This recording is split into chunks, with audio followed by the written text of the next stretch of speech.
Here's a tour of the backyard behind Woods End, kind of landscaping. Come around here. This little building out back is currently an outhouse for me.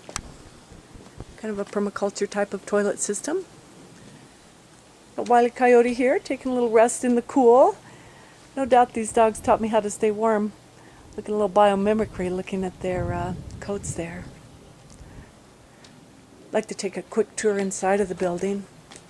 These buildings have been probably the coldest building to live in on the western slope. It's 3 stone walls, and the front wall behind the tarp is a wall made of straw. And you know what, a north wall that's insulated when all the heat goes out the ceiling, and you have 3 walls that generate cold. They just be great for an ice house. You can't really insulate the building. Here's my bed up here. Yeah, isn't that cool? Check this out. And here's a bathtub. Here's a toilet, the throne back here. We've got running water. Little photograph of probably my ideal homestead right here. Lots of animals, little tiny house. And don't have running water right now, but this is kind of the sink I've been using for 12 years since I've lived here.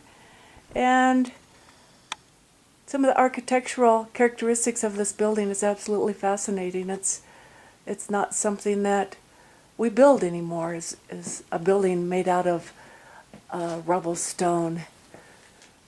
There's Planet. This is my office I built around a fireplace, and my desk. It's made out of Palram plastic. It's got a lowered ceiling, and it's incredible how much warmth I could get even with all these air leaks and kind of open ceiling by just putting a little bit of a cap on some conduction of the warm air. And I think when I put this in a few years ago, it's the first time that I've ever been able to be what I consider very warm or comfortable in these buildings, and be able to sit and work at an office desk. And I'd love to share with you what I've learned about how to stay warm, and temporary walls for the winter that can considerably reduce our carbon footprint on the earth. And yeah, old-fashioned Hoosier cabinet right here.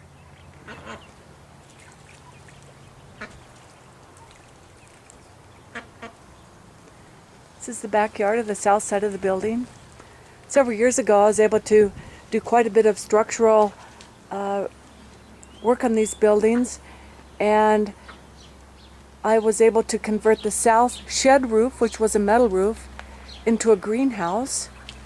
And this was incredible to be able to sit even in a cold room, but in the sunlight, kind of some just direct infrared kind of radiation on my body, even though the temperature was cold.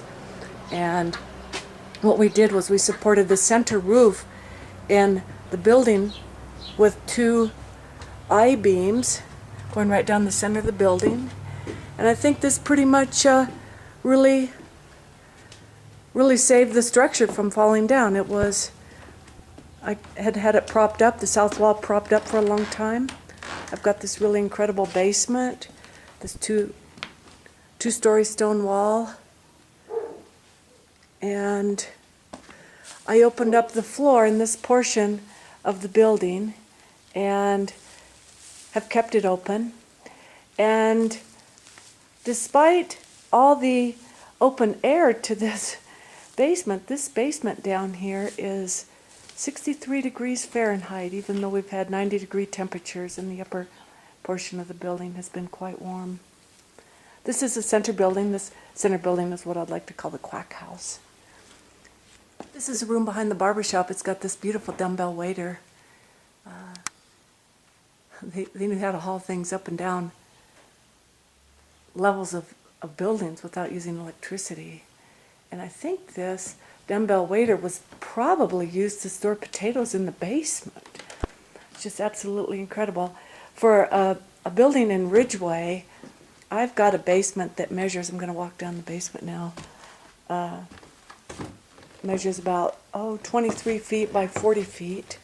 And this winter, with it unheated, and despite having the coldest winter in probably, I don't know how long, 50 or 60 years, I was able to keep food stored as a root cellar with not quite this arrangement of straw, but storing food in the basement, and I didn't have my potatoes freeze, beets freeze, or the cabbage freeze. And so I stored food all winter in this basement with 10 or 12 bales of straw and some wood, and it was arranged on this wall in a quite a bit different configuration, but this is what the pioneers knew how to do. They knew how to store food. They knew they needed to store the food from their harvest from the summer and store it all winter, because we didn't have transportation all around the world or refrigeration. And it's a lost art. Food preservation, food storage, root cellars, ice houses. I had my first ice harvest this winter. It's all a lost art. And I'd like to do journeys back in time and cultural journeys to see how people have stored their food and smoked food and salted their food and cured their food. And it's part of the journey that I would like to share with you and at this campus. When people ask me where I live, I tell them I live behind the tarp on Clinton Street. And this building here used to house Pioneer Grocery, and these two buildings, the Barbershop and the area behind the tarp, were two buildings where part of the movie True Grit was filmed. And a lot of people really enjoy those historic aspects of these buildings, and a lot of people may want to contribute to restoration of these buildings just based on the historic factors.